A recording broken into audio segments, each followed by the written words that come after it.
All right.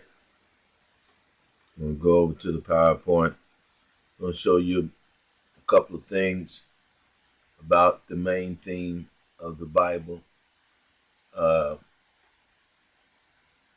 to the PowerPoint.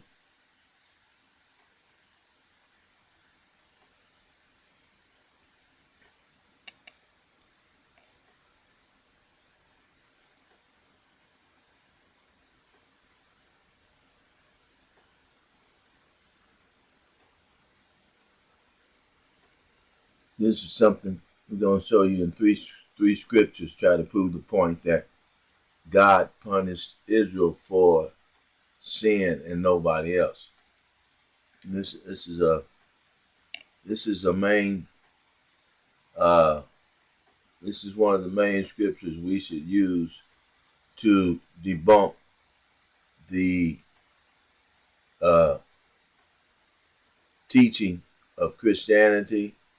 That Christianity teaches that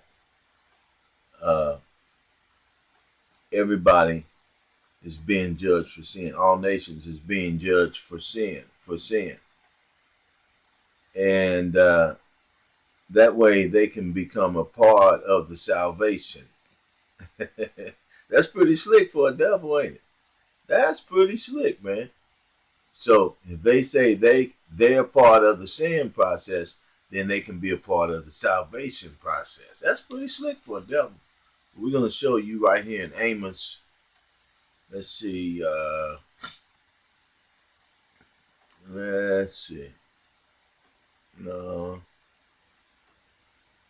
I'm going to pull this down. Go down with that. And Bible, study Bible here.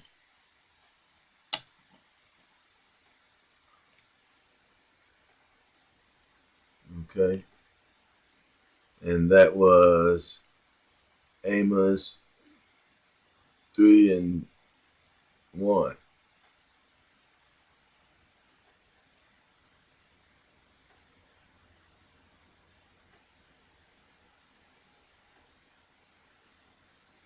Okay.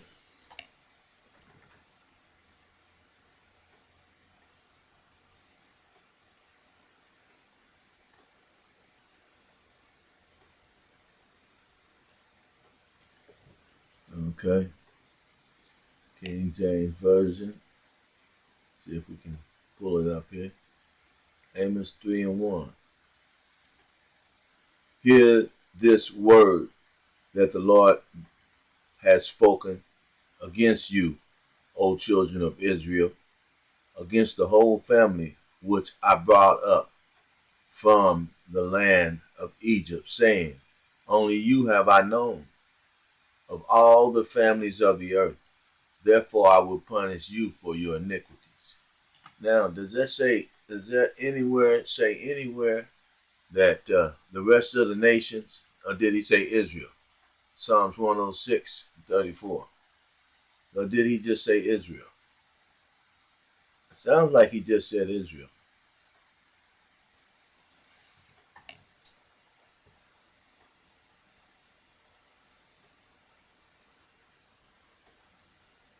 Okay. It sounds like he just said Israel. Right.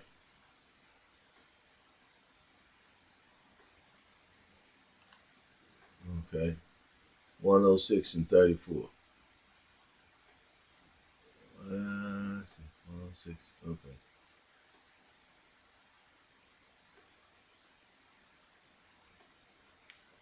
They did not destroy the nations concerning whom the Lord commanded them, but were minded among the heathens and learned their works. Let's see. That can't be it. 106:34-48. Okay. Maybe so. 106:34. And they served their idols, which were snared unto them.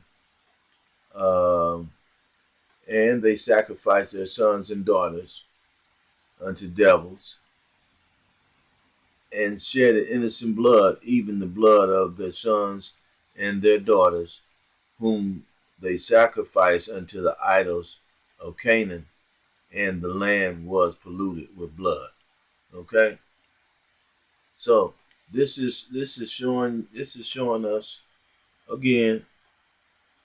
This is showing us again that let's see. This is showing us again. This is showing us again. Okay.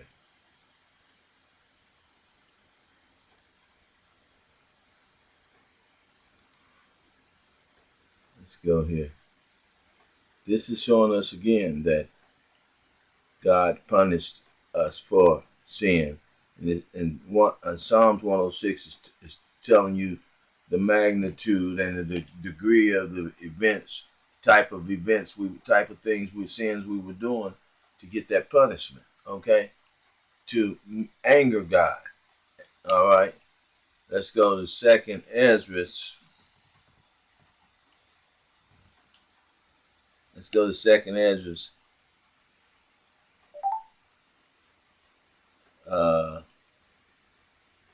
Second Ezra 6:54.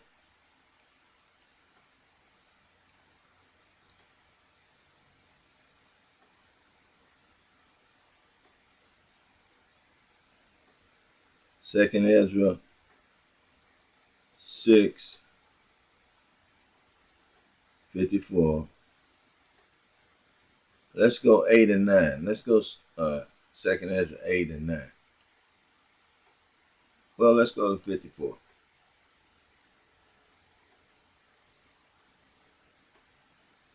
And after these, Adam also, whom thou madest Lord of all thy creatures, of him cometh we all, and the people also whom thou hast chosen. All this have I spoken before thee, O Lord, because thou madest the world for our sake. Okay, so we see here in 54, we got a chosen people. He said God made Adam Lord over all the creatures. And he said we all came from Adam. But out of all the people, God chose a people. He got a chosen people.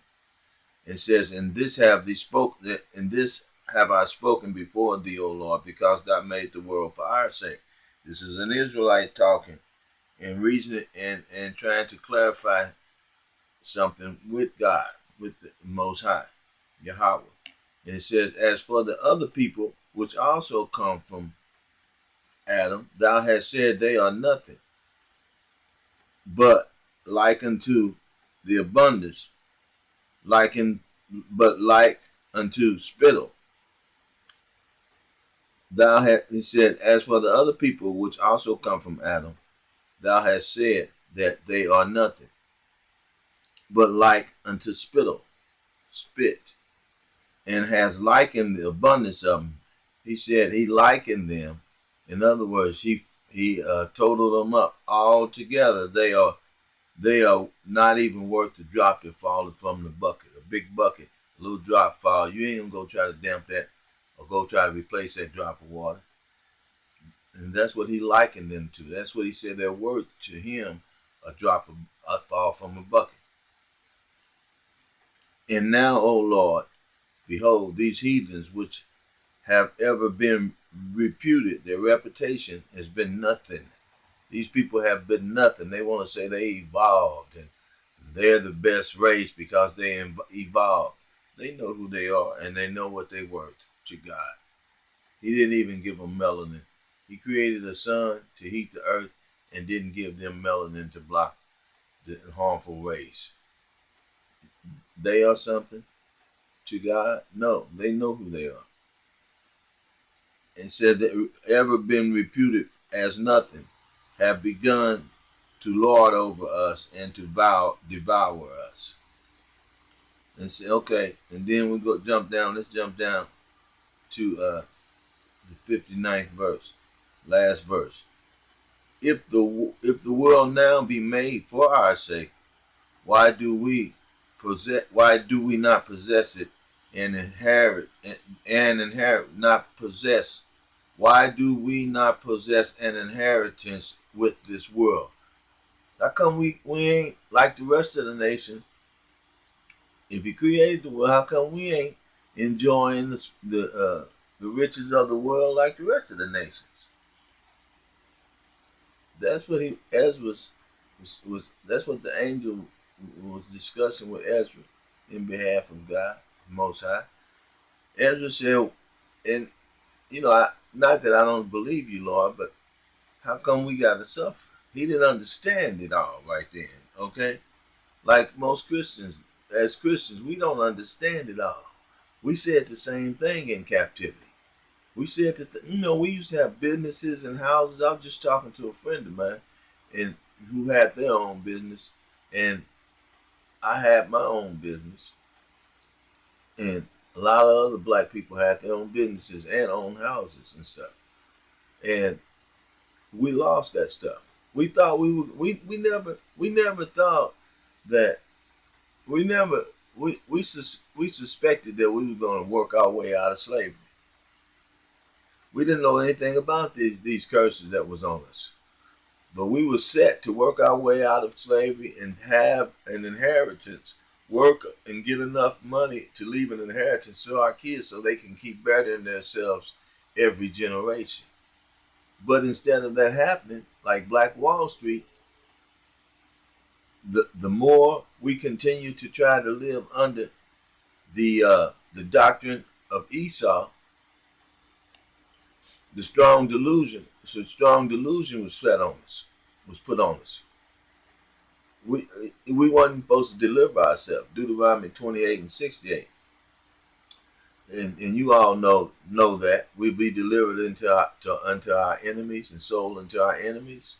Once the earth was given into the hands of the wicked totally, nobody can deliver the people, not only Israelites, but the rest of the world out of the hands of these wicked people, the Edomites, right? So let's go up to this 9th verse up here. Nobody's going to be able to deliver us out of their hands, and the world is going to continue to belong to the demons until God come back and deliver the earth from their hands, the vineyard, okay? 2nd Ezra 6:8. And he said unto me, let's read 7.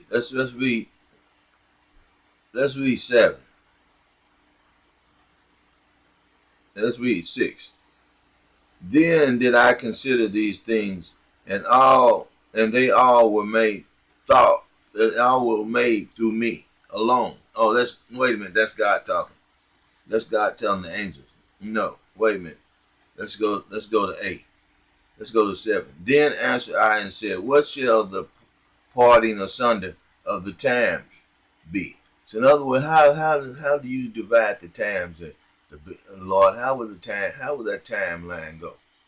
The beginning, the middle, and the end. The dividing of the times. Okay? The beginning, the middle, of the end. So he said, tell me something about these times. We in the beginning. So how will these things work out? How will they end up? How will they develop? How can we tell the end from the beginning? Okay, so and the asunder of time, or when shall be the end of the first and the beginning of the following? See, so they understood that the Israelites were going to come back and rule the earth, going to be given their rightful place back. So there was some good men in slavery too, right? There were some good men in captivity that kept following God, but they had to go into captivity too. And that's what killed me with these people who think they just gonna ride in on the Christians, acting like they were sinners, and they stopped sinning and got delivered like the Israelites, and gonna ride in on Jesus, on their white Jesus that they made up. And they said the white man can't understand the Bible. Yes, he can. He can understand. The Bible said the devil hear the word of God and tremble. He know his time is in here, is up. What he's trying to do is to destroy as many of us that he can before his time is completely up, before Christ come back. He want to destroy that 2/3 and as many as that 1/3 to go along with it as he can. So he's asked in here. Ezra is saying, show us how this thing is going to be. And then the angel of the Lord said unto Ezra, said, and he said, how shall the first and the beginning, how shall the, what shall be, when shall be the end of the first and the beginning of that to follow? And he said unto me, from Abraham to Isaac, when Jacob and Esau was born of him, Jacob's hand held the heel of Esau, held Esau's heel. So when Esau was in the womb, and as he was coming out, Jacob reached up and grabbed Esau's heel. That's in scripture. He came out like that. That was a typology of what is to happen, how to identify the end times. When you see Esau, it looks like he's coming out first. He's ahead of Jacob. Look like he's ahead of Jacob in every way. Yeah, Jacob reaches up and grabs his foot, indicating to the sleep Israelites, the two nations that will be at war in the end times. Because Esau wasn't always in power. Alexander the Greek was the first Edomite in power, in total world power. But they battled back and forth. The Edomites, when they came in power, they fought each other a lot. And they still do it. So that's how you know they in power. Because they fight each other a lot. Just like the Greeks and the Romans and divided Roman and the divided Romans. Okay? With the pillaging and the Renaissance, and in the end gathered Jacob up, because Esau can't rule the world unless Jacob's in captivity or dead. Did you hear what I said? No nation can rule unless we're in that captivity. How are you going to rule the earth that belongs to the Israelites unless you have the Israelites bound up? Like Jesus said, a thief can't spoil your house unless he first bound up the thief. He must first bound up the head of the house, the man of the house. Only where a thief can come in and take over your house, he got to bound up the head of the house, the strong man, the strongest man in the house. And that's what he was talking about. Before they can consider themselves leaders of the world, in world power, they must first bind up the Israelites. That's what the Renaissance was about. That's what the doctrine of discovery was about. It was commissioning Columbus and all who would, explorers, go and find the Israelites and bind them up. Tell me I'm wrong. So, just a few things. We'll cover the rest of these scriptures. So we just about covered everything. Let's go to Hosea 5 and 15. Just to make sure, since we get off of this slide here, we'll get off of this slide right now. Hopefully. Let's make sure I got it right. Here it is, right here. See, this is what happened. Because they said, well, how did they take the Israelites captive if God is their God? We'll teach some more out of the Wisdom of Solomon, chapter 2. You can go there yourself. They asked themselves that question: if God be their God, how come we taking them captive?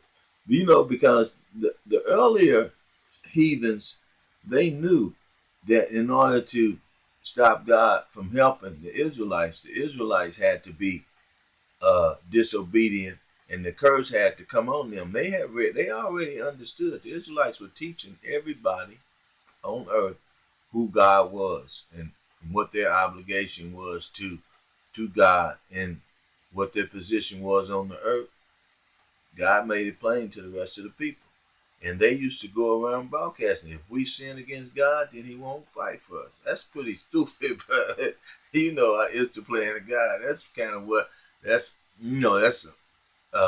you giving away national secrets. That your intelligence, your intelligence. That's what Trump was about to do. Tell all the United States secrets. So that's how, they understood. They say, hey, if they be serving God, then don't mess with them.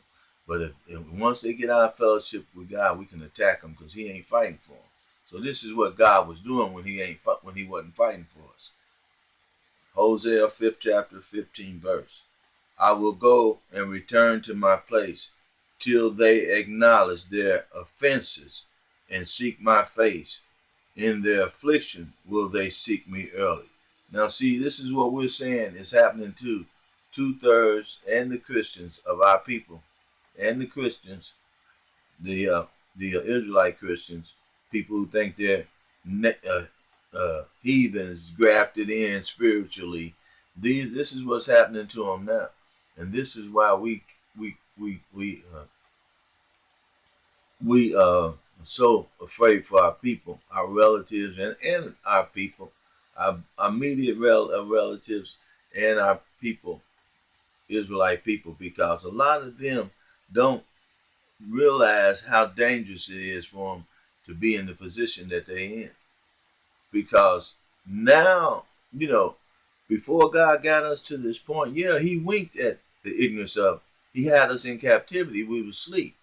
Even though we were destroyed and he was starting to bring us out, it was a point where the black people, and that wasn't a lot of people though, because way back in slavery, when they first started reading this Bible, hey, they were waking up. They understood. Nat Turner, the people that he preached to, they woke up.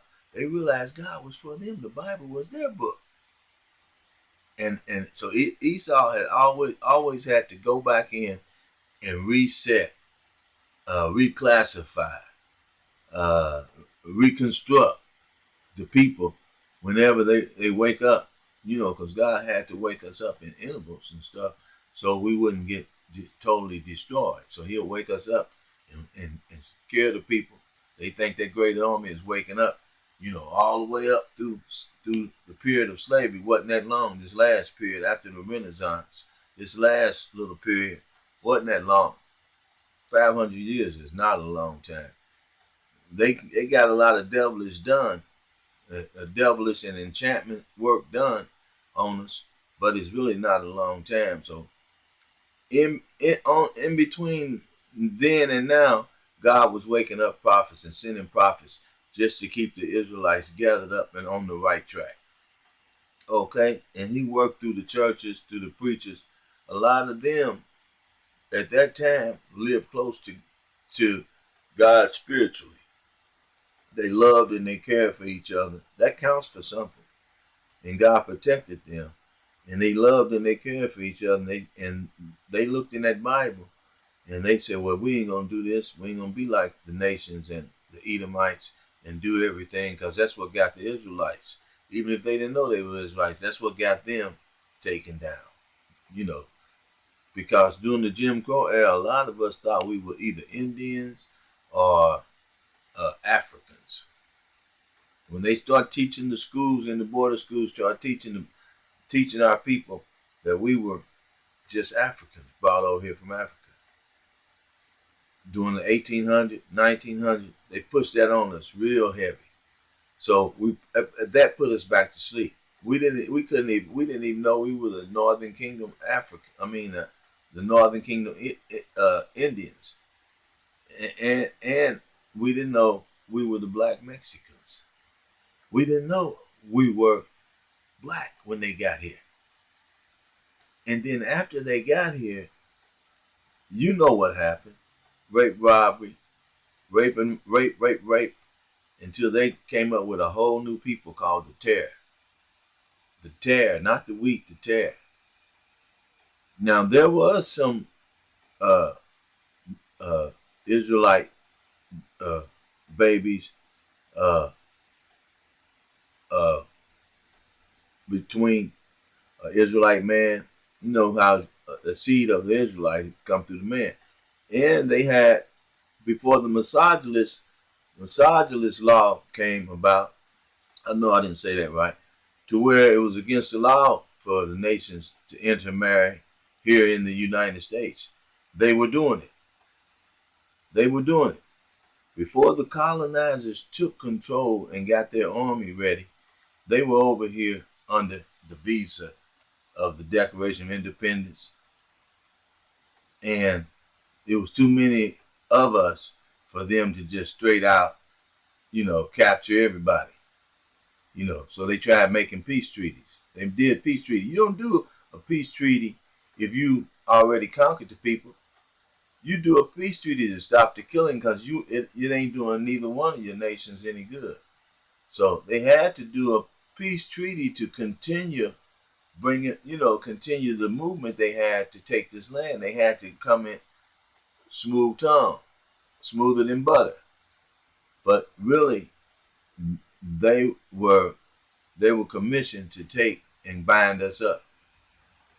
To bind us up. And the best way they could do that is to cause us to come out of fellowship with God, to sin, to follow their gods.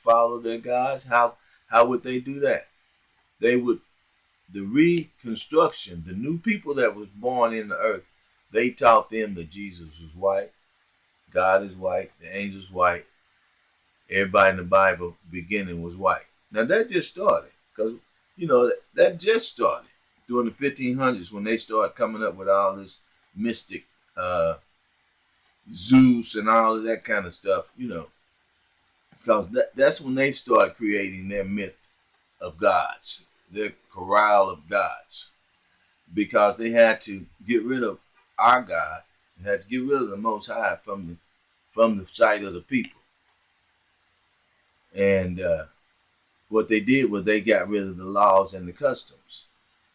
Christianity did that, and they interjected their wicked, mystic customs and laws and Christmas and Easter, and, all of that. That's to keep us. That was to keep us asleep, not knowing who we are, So that's what that was all about. So this has been good, and I hope you stay tuned. Hit like, if you will. Subscribe to the channel. You don't have to watch me every time something pop up, but be a help to me. And when you put something out there, I'll subscribe to your channel. Let's help each other. Okay? Okay, God bless you. This is for the elders now. This is for the elders. But we welcome anybody to come and just have this little time Bible study with us. So shalom. May the Most High be with you. All praises to YAhawah, to the Most High for his darling son, YAhawah, who the world ignorantly called Jesus Christ. May God be with you.